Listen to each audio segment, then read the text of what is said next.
한국은 이제 IT 강국이 되었습니다.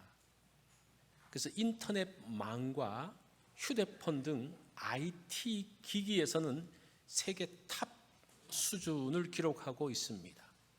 그런데 그에 반해서 소프트웨어는 굉장히 뒤떨어진다고 이야기합니다. 스마트폰은 삼성이 세계 1위지만 그 안에 들어가는 어떤 프로그램은 자기 것을 못 써요. 있지만 못 써요. 그래서 구글의 것을 빌려서 또 그 외 것을 빌려서 사용을 하게 됩니다. 그래서 어떤 IT에서 정말 성공하려고 하면 하드웨어와 소프트웨어의 균형을 가져야 된다고 말합니다. 그것을 잘 이룬 회사가 애플입니다. 애플은 하드웨어와 소프트웨어를 다 갖고 있어요. 그래서 삼성이 훨씬 더 물건을 많이 파는데 이익은 누가 더 많이 남기는 거 아니? 애플이 더 남겨요. 자, 이런 불균형으로 인한 문제가 있습니다. 우리 인생도 비슷합니다.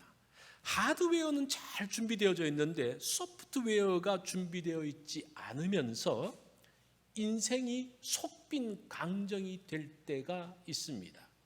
그것을 잘 보여주는 것이 사춘기의 아이들입니다. 청소년 시기가 왜 어렵습니까? 부조화 때문에 그래요. 하드웨어인 몸은 성인처럼 컸습니다. 제가 고3 때 키가 지금하고 똑같거든요. 이미 고등학교 때 키가 다 컸어요. 신체적으로 다 컸어요. 그런데 속은 어떻습니까? 채워져 있지 않는 거예요. 비어져 있는 거예요. 소프트웨어가 채워지지 않음으로 인해서 갈등하고 우왕좌왕하면서 여기저기 부딪히면서 실수합니다. 그래서 그 시기에 많은 고민과 갈등이 있습니다. 왜 그래요? 신체와 정신의 부조화 때문입니다. 하드웨어와 소프트웨어가 조화를 만들어지지 않으면 언제나 문제가 생깁니다. 우리 인생 여정은 이 둘 사이의 조화를 만들어가는 과정이라고 생각을 합니다. 그것은 신앙에서도 마찬가지입니다. 겉으로 나타난 신앙의 모습과 내 내면의 신앙의 모습이 같으면 문제가 없어요. 우리가 신앙생활 잘 할 수 있어요. 이게 다르면요, 그때부터 신앙생활하는 게 굉장히 힘들어져요. 그래서 그 모든 것들이 신앙생활하는 게 왜 이렇게 힘들어? 그것이 이 둘 사이의 부조화라는 겁니다. 그래서 우리의 신앙의 내면과 겉으로 드러나는 외면의 모습이 같은 사람을 성숙한 그리스도인이라고 말하고 있습니다. 그래서 이 두 간격을 좁혀가야 되는데 그 이야기가 오늘 본문의 내용이에요. 신앙의 하드웨어와 소프트웨어의 조화가 영적인 성벽을 쌓는 것입니다. 자, 드디어 우리가 지난주에 성벽이 완성되어졌죠? 성벽이 없음으로 인한 위험이 넘어갔습니다. 이제는 주변 나라들에 의해서 수치를 당하지 않을 겁니다. 이제 이렇게 성벽이 완성되어지면 과거의 다윗과 솔로몬의 영광을 재현할 수 있을까? 어떨 것 같습니까?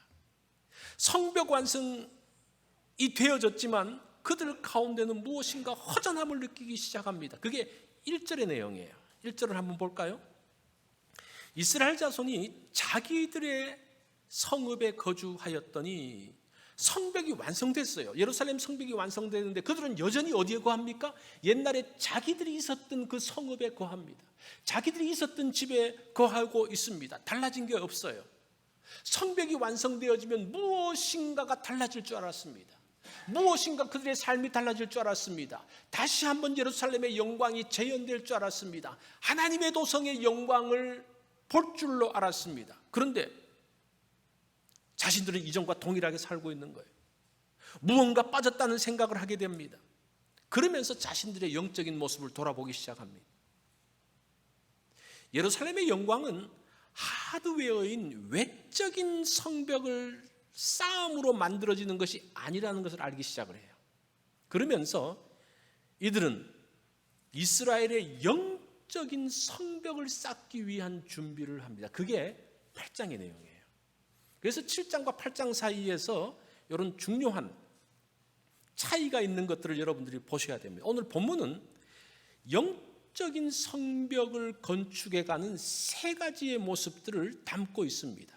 우리가 이 말씀들을 한번 잘 적용해 본다면요, 우리 가운데서도 외적인 성벽과 영혼의 성벽의 어떤 갭을 많이 줄여갈 수 있는 그러한 말씀이 될 것입니다.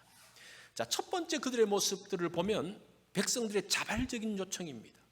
1절 중간부터 보면요, 일곱째 달에 이르러 모든 백성이 일제히 수문학 광장에 모여 학사 에스라에게 여호와께서 이스라엘에게 명령하신 모세의 율법책을 가져오기를 청하매.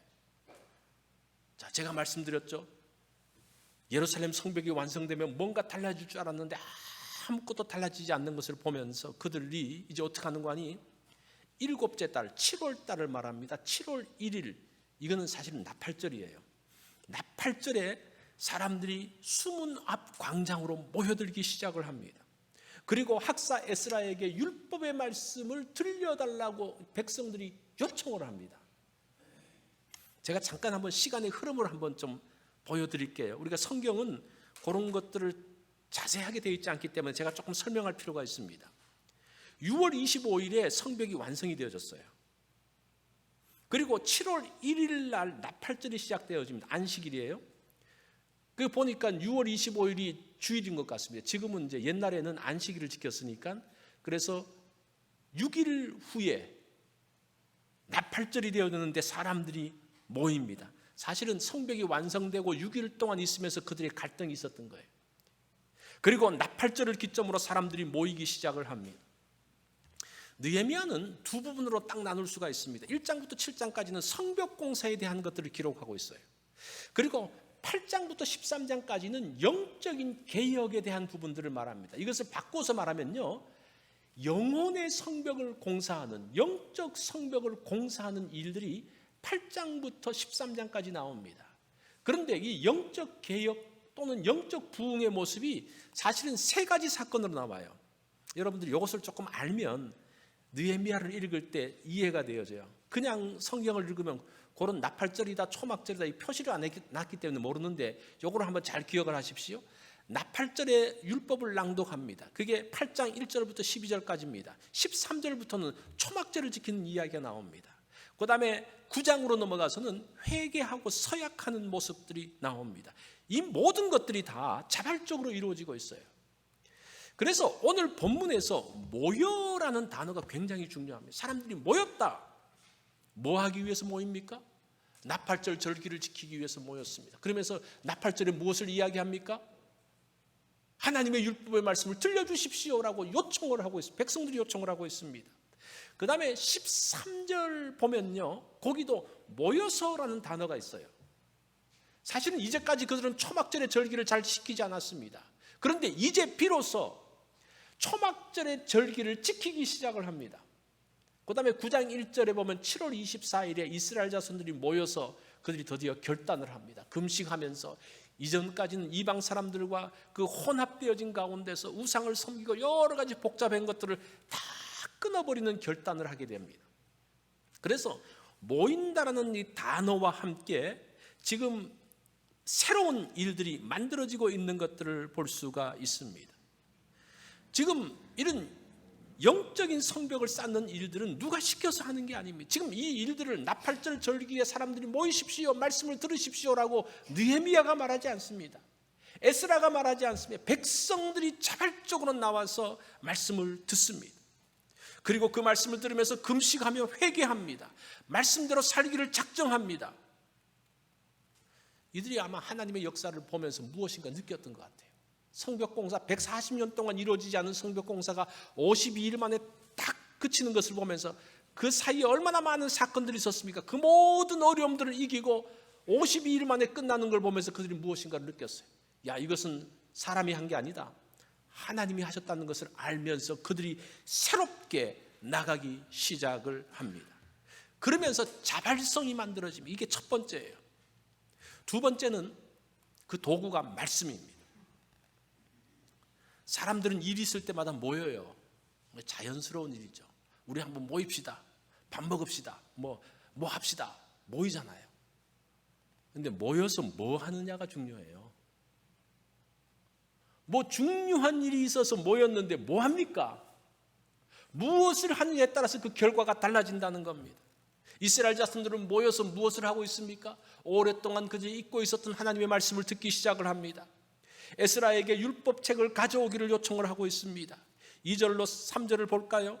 일곱째 달 초하루에 제사장 에스라가 율법책을 가지고 회중 앞 곧 남자나 여자나 알아들을 만한 모든 사람 앞에 이르러, 이 모인 거 보십시오. 남자도 모이고 여자도 모이고 알아들을 만한 모든 사람이란 건 어린 아이들을 이야기해요. 어린 아이들까지 모입니다. 그래서 3절에 보니까요, 수문 앞 광장에서 새벽부터 정오까지 남자나 여자나 알아들을 만한 모든 사람 앞에서 읽음에 뭇백성이 그 율법책에 귀를 기울였는데 놀라운 일이 벌어집니다. 사람들이 다 모이고 있습니다. 그리고 새벽부터 정오까지 들었다 그래요. 새벽은 해 뜰 때를 이야기합니다. 그 원문을 보면요, 해가 뜰 때 그런 말이에요. 그래서 보통 이제 6시 정도로 보는데 6시부터 정오 12시까지 6시간 동안 말씀을 듣고 그런 일들이 벌어집니다. 영적 부흥이라는 것은 말씀을 들으면서 시작되어집니다. 이 말씀을 듣는다는 것이 뭔가 새로운 일들이 시작된다는 겁니다. 여러분, YMCA를 아시죠? YMCA의 약자를 한번 잘 보십시오. Young Men's Christian이에요. Christian Association. 지금은 뭐 이 YMCA가 그 성격이 너무나 많이 바뀌었는데 이 시작은 말씀 운동으로부터 시작되어졌습니다. 1844년 영국 런던의 히치콕 로저스 상점의 점원이었던 조지 윌리엄스가 이제 어느 날 말씀을 봅니다. 고린도전서 15장 2절 말씀을 보죠. 우리 한번 읽어볼까요? 시작. 너희가 만일 나의 전한 그 말을 굳게 지키고 헛되이 믿지 아니하면 이로 말미암아 구원을 얻으리라. 이 말씀이 그 윌리엄스의 마음을 흔든 말씀이에요. 이 말씀을 보면서 큰 감동을 받습니다. 그는 나 같은 사람도 주의 말씀을 굳게 지키고 산다면 귀하게 쓰임 받을 수 있을까라는 생각을 해요. 그러면서 그 말씀에 대한 확신을 갖게 되어지고 친구들과 함께 모이기 시작합니다. 주말마다 12명의 친구가 함께 모여서 성경 공부를 하고 기도 모임을 하게 되었습니다. 그 시대가 어떤 시대인가 하니 영국의 산업혁명으로 인해서 굉장히 혼란한 시기였습니다. 공장이 돌아가서 돈은 많이 버는 것 같은데 거기서 일하는 사람들은 더욱더 피폐해지는 가운데 있습니다. 산업혁명으로 해서 농촌에 사는 사람들이 다 도시로 모이면서 도시는 바글바글거립니다. 아이들도 돌볼 데가 없습니다. 정말 그 가운데, 그 혼돈의 시기 가운데서 정신적으로 영적인 상태를 개선하기 위해서 이들이 모여서 우리 한번 모임을 갖자. 처음부터 모임을 갖자 그런 건 아니죠. 같이 모여서 성경 공부를 하면서 기도를 하면서 기도하다 보니까 지금 주변의 필요들을 보이고 우리가 저 사람들을 돕자라고 시작해서 YMCA가 만들어진 거예요. 뭐로부터 시작됐다는 겁니까? 한 사람이 말씀을 보면서 말씀의 감동에 의해서 그 일들이 일어났다는 겁니다. 이 1800년 되면 벌써 얼마입니까? 한 200년은 안 됐지만 거의 가까운. 말씀이 빠진 부흥은 진정한 영적 회복은 아닙니다. 모이긴 모여서 그냥 막 하는 것은 그거는 진정한 게 아닙니다. 2세기의 몬타니즘 운동이라는 게 있습니다. 이것은 이제 몬타너스가 두 여인 프리실라하고 막시밀라라는 그 여인과 함께 이제 운동을 하는 건데 이 사람들은 주로 이제 그 사람들을 쓰러뜨리고 뭐 입신하고 또 예언하고 그런 운동들을 합니다. 그 2세기 당시에 교회의 절반이 몬타니즘 운동에 조인을 해요. 그러니까 얼마나 그게 강력한 운동이었는지 모릅니다. 한번 보세요. LA에 있는 교회의 절반이 어떤 무브먼트에 합세한다? 놀라운 일이죠. 정말 그 시대의 것들을 주도하는 사람들이었습니다. 결국 이들은 이런 예언을 합니다. 주 176년 소아시아의 프리기아 지방에서 예수님이 재림하신다. 재림하실 때에 여성의 몸을 입고 재림한다. 그러면서 그 교회 역사가들은 몬타니즘 운동은 거짓 운동이라고 평가합니다. 그 당시에도 잘못됐다고 해서 이단 정죄를 받게 되어져요. 사실은 이런 식의 운동은 16세기 종교개혁 때도 있었어요. 결국 그들도 재림을 예언하고 거짓된 예언과 거짓된 성령으로 말하는 20세기에도 이런 운동들이 있었죠. 근데 여기서 문제가 무엇인가 하니 이들은 하나님 말씀이 중심이 아니었습니다. 어떤 능력을 행함과 예언함과 어떤 그런 것, 사람들이 능력을 행하면요, 사람들이 모이죠. 주목받게 되어지죠. 능력을 행하면요, 어떤 일들, 큰 능력들을 행하면 누가 주목받습니까? 그 사람이 주목받는 거예요. 그러면서 그 모든 모습들의 그것들이 다 그거예요. 말씀은 잠깐 구색 맞추기로 잠깐 하고 나머지는 다 그런 부분들입니다. 하나님 말씀은 변두리로 몰렸습니다. 그래서 우리가 그런 것들을 구분해 볼 수 있는 것들이 그 잣대예요. 말씀으로 되어지느냐 그렇지 않느냐. 그래서 그리스도인들은 날마다 자신을 부인하는 일들을 해야 됩니다. 나의 능력이 아니라 하나님이 하셨습니다. 이런 고백이 나와야 되는 거죠. 그래서 누가 그런 이야기를 하죠. 저도 이제 가끔 말씀을 드렸는데 그리스도인들의 싸움은 능력의 싸움이 아니라 진리의 싸움이다. 누가 많은 능력들을 행하느냐, 누가 많은 능력을 행하느냐, 그 싸움이 아니라 누가 진리의 말씀 가운데 있느냐, 누가 그 진리의 말씀에 굴복하느냐, 그 싸움이라는 거예요. 그런데 우리를 혼돈시키는 것이 눈에 보이는 것들로 우리를 혼돈시키고 있다는 겁니다. 그 밸런스가 안 맞는 거죠. 하드웨어와 소프트웨어의 밸런스가 안 맞는 거죠. 우리 교회는 개혁교회라고 이야기합니다. 개혁교회에 속해 있습니다. 날마다 새롭게 되어지는 겁니다.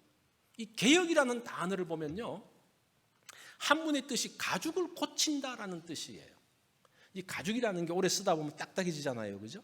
딱딱해지면 못 씁니다. 그래서 그 약품을 해서 그 가죽을 다시 부드럽게 만드는 일, 그게 개혁이에요. 원래 그런 뜻이에요. 그런데 이 개혁에서 개자를 보면 자기를 뜻하는 몸기가 들어가 있어요. 그러니까 개혁은 무엇인가 하니 자기를 개혁시키는 거예요. 사람들이 개혁한다 그러면서 누구를 개혁시킵니까? 옆 사람을 개혁시키려고 그러잖아요. 그러니까 문제예요. 그래서 이제 혁명과 개혁이 그런 차이가 있어요. 개혁은 자기를 변화시키는 거고 혁명은 상대를 변화시키고 뭐 어떤 제도를 변화시키고 이렇게 하면서, 그래서 많은 무력이 있고 폭행이 있고 혁명 가운데서는 그런 많은 일들이 있습니다. 개혁이라는 것은 설득하고 감동시켜서 자발적인 참여를 통해서 변화를 이루어내는 겁니다. 개혁이라는 것은 안으로부터 시작되어집니다. 그래서 혁명보다 개혁이 어려워요, 사실은. 개혁교회 성도인 우리는 나를 변화시켜야 돼요. 나를 어떻게 변화시킵니까? 말씀이 나를 변화시키는 거예요. 그럴 때에 우리가 새롭게 되어지고, 그럴 때에 우리가 딱딱해졌던 가죽이 굳어졌던 것들이 다시 부드러워진다는 겁니다. 이 말씀에 대한 것들은 정말 아무리 이야기해도 정말 많은 수많은 예들이 있습니다. 이 부흥운동들이 거의 다 이런 말씀으로부터 시작되어진 것들을 볼 수가 있습니다. 자, 그게 이제 말씀이 도구라면 그 마지막 결론은 뭡니까? 기쁨으로. 오늘 본문을 보니까 영적 부흥의 결과가 기쁨으로 나와 있습니다. 9절부터 10절을 보니까 오늘은 너희 하나님 여호와의 성일이니 슬퍼하지 말며 울지 말라 하고 느헤미야가 또 그들에게 이르기를 너희는 가서 살찐 것을 먹고 단 것을 마시되 준비하지 못한 자에게 나누어 주라. 이날은 우리 주의 성일이니 근심하지 말라. 여호와로 인하여 기뻐하는 것이 너희의 힘이니라 하고. 우리의 힘이 뭡니까? 우리의 능력이 뭡니까? 여호와를 기뻐하는 거예요. 내가 능력이 있어요. 뭡니까? 여호와를 기뻐하는 것이 능력이라는 겁니다. 시편 18편 1편에도 다윗이 그렇게 고백하여 나의 힘이 되신 여호와여 내가 주를 사랑하나이다. 하나님이 나의 힘이신데 내가 당신을 사랑합니다. 하나님을 사랑하기 때문에 기뻐하고 하나님을 기뻐하는 것이 우리의 힘이 된다라는 겁니다. 2차 세계대전 당시에 폴란드의 아우슈비츠 포로 수용소에 있었던 유대인들은 정말 절망적이었습니다. 비참한 상황이었습니다. 그런데 이 절망적이고 비참한 상황을 이기는 방법을 그들이 가지고 있었어요.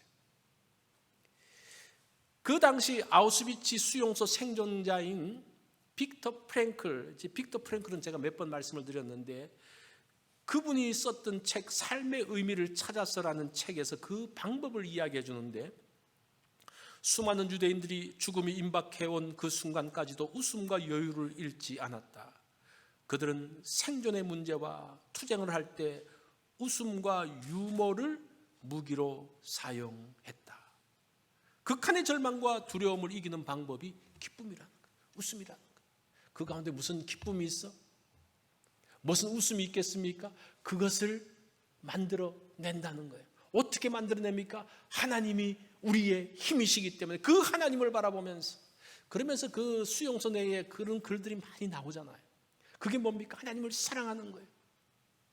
우리가 뭐 수용소만 있어서가 아니고 이 세상 사는 것 자체가 뭐 기쁨입니까? 얼마나 많은 일들이 있어요.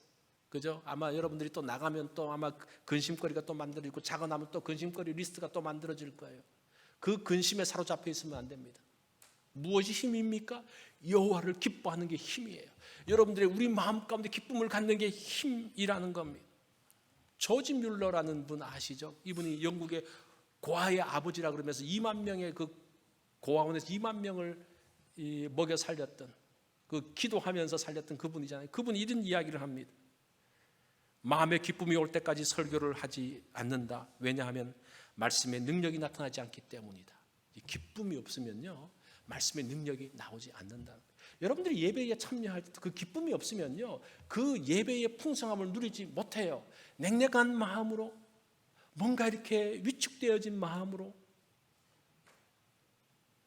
예배에 참여했을 때에 그 하나님의 은혜가 우리에게 도달하지 않는다는 거예요. 이거는 설교자에게만 해당되어지는 게 아니라 예배에 참여한 분들에게도 해당되어집니다. 저는 그래서 이 예배 들어오기 전에 굉장히 제가 기뻐하려고 굉장히 노력을 해요. 그래서 가능하면 싫은 소리도 안 듣고 좋은 환경을 만들려고 굉장히 애씁니다. 그래도 안 기뻐지면요, 맛있는 거를 먹어서라도 기쁘게 하려고 그래요. 그렇지 않으면 뭔가 안 되기 때문에. 하이든은, 그 음악가 하이든은 이렇게 이야기합니다. 당신의 교회 음악이 어찌 그리 기쁨으로 가득 차 있느냐고 묻는 말에, 내가 하나님을 생각할 때 내 마음에 큰 기쁨이 넘쳐서 악보가 춤을 추고 뛰어오르는 것 같이 기뻐진다. 하나님이 내게 기쁜 마음을 주시면 기쁜 심령으로 예배할 수 있게 된다 라고 이야기했습니다. 많은 분들이 이 기쁨이 그들의 삶의 중요한 힘이 되어졌던 것을 보게 됩니다. 성령의 두 번째 열매가 뭡니까? 성령의 열매는 사랑과 두 번째 뭐예요? 희락과, 희락이 기쁨이거든요. 기쁨, 성령의 열매가 기쁨입니다. 그래서 느헤미야는 성회에 모인 사람들에게 기뻐하라고 이야기합니다. 그래서 뭐라고 말해요? 먹는 이야기를 해요. 기름진 것을 먹고, 그렇게 이야기해요. 단 것을 마시라. 그것을 먹으면서 우리가 먹으면 기뻐지잖아요. 그 성일에 그들이 말씀을 들으면서 막 울기 시작하잖아요. 울기 시작할 때 그렇게 하지 말라고. 너희들의 마음을 기뻐하라고. 그렇게 격려하고 있습니다. 기뻐하는 것이 힘입니다. 하나님을 사랑하는 것이 힘입니다. 문은희라는 시인이 있는데 그분이 당신을 사랑하는 사람이라는 시가 있어요. 당신을 사랑하는 사람이 100이라면 그 중에 하나는 나입니다. 당신을 사랑하는 사람이 10이라면 그 중에 하나는 나입니다. 당신을 사랑하는 사람이 하나뿐이라도 그는 바로 나입니다. 당신을 사랑하는 사람이 하나도 없다면 그거는 내가 이 세상에 없는 까닭일 것입니다. 죽을 때까지 나를 사랑했던 사람, 이런 사람이 있으면 힘이 나지 않겠어요? 사랑하는 것, 그로 인해서 기뻐하는 것, 그것이 힘이라는 겁니다. 그분이 하나님이라는 거예요. 그분이 하나님이라는 거예요. 지금 우리가 이제 7월 달부터 예레미야 말씀을 묵상하기 시작하는데, 예레미야에 나오는 그 내용들이 그런 내용이에요. 하나님께서 계속적으로 내가 너희들을 사랑한다, 사랑한다. 그런데 너희들은 왜 그렇게 도망가느냐? 그런 스토리예요. 영적인 성벽이 어떻게 쌓아지느냐? 영적인 성벽을 쌓지 않는데 어떻게 쌓아지느냐? 영적인 성벽은 사랑으로, 기쁨으로 쌓아가는 거예요. 아시겠습니까? 하나님을 사랑함으로, 하나님이 주시는 그 기쁨으로 되어지는 겁니다. 이런 하나님의 사랑이 가득할 때에 영적인 갈급이 없습니다. 외적인 성벽과 함께 영적인 성벽이 만들어져야 됩니다. 이게 이제 양쪽 내부와 내면의 균형을 이야기하는 겁니다. 예수님께서 광야에서 40일 금식 후에 시험을 받으십니다. 그 사탄의 시험의 핵심 포인트가 무엇인가 하니 하드웨어에 있어요. 하드웨어. 사탄은 육체가 제일 중요하다고 이야기합니다. 그래서 당신의 능력을 육체를 위해서 사용하라는 거예요. 그래서 돌을 가지고 뭘 만들라고 말합니까? 떡을 만들어서 배를 불리라고 이야기합니다. 이것처럼 중요한 말이 어디 있습니까? 그 이야기를 해요. 그때 예수님의 답변이 뭡니까? 사람이 떡으로 사는 것이 아니라 하나님의 말씀으로 산다고 이야기합니다. 육체의 필요 이전에 영적인 필요를 말씀하고 있습니다. 예수님은 하드웨어와는 달리 소프트웨어에 대한 이야기를 하고 있습니다. 예수님의 시험 과정을 보면요, 이 세상에 거대한 사상 두 개가 딱 부딪혀요. 뭡니까? 육체가 중요하다. 몸이 중요하다. 또 하나는 뭡니까? 아니다. 우리의 내면이 중요하고 하나님 말씀이 중요하다. 사실은 이 두 개가 다 필요해요. 그죠? 부인하는 게 아니에요. 그 말은 얻은 것이 우선순위에 있느냐에 대한 이야기예요. 이 둘 사이에 육체와 영혼 가운데서 우선순위가 어디에 있느냐? 여러분 잘 보세요. 어디에 우선순위를 갖고 사느냐에 따라서 그 사람의 삶의 모습이 달라져요. 신앙의 모습이 달라져요. 이 갭을 줄여야 되는 거예요. 이 갭을 줄여야 되는 거예요. 근데 우선순위는 뭡니까? 내면의 것이라는 거예요. 하나님 말씀이라는 겁니다. 이 세상의 그 모든 싸움은 우선순위의 싸움입니다. 사실은 둘 다 필요한데 그 중에서 어떤 것들을 중요하게 나가야 될 것인가의 모습입니다. 이스라엘 자손들은 외적인 성벽이 완성되면 영혼도 평안해지리라고 생각했어요. 야, 그래 성벽이 쌓아지면 이제부터는 편안하겠지. 문제도 없겠지. 이제 잠도 잘 자겠지. 근데 그게 아니었어요. 영혼의 필요를 오히려 호소하고 있습니다. 영적인 것들이 채워지면서 비로소 그들이 평안을 누리게 됩니다. 여러분들의 고민과 갈등이 뭡니까? 어디로부터 왔습니까? 여러분 고민이 있죠, 그죠? 갈등이 있죠. 그게 도대체 어디서부터 왔어요? 이 둘 사이의 갭이 줄여지지 않을 때 생기는 거예요. 멀어지면 멀어질수록 더 큰 갈등이 있고 그 둘 사이가 합해지면 갈등이 줄어듭니다. 거기에서 우선순위가 잘 정해지면 그 갈등은 없어지게 됩니다. 외적인 성벽만 보지 말고 영혼의 성벽을 보십시오. 영혼이 풍성해지면 많은 부분에서 해결되어집니다. 자, 이번에 느헤미야 강해를 하면서 제가 4개의 성벽을 쌓는 걸 이야기했죠. 외부의 성벽, 그죠? 예루살렘 성벽이 있죠.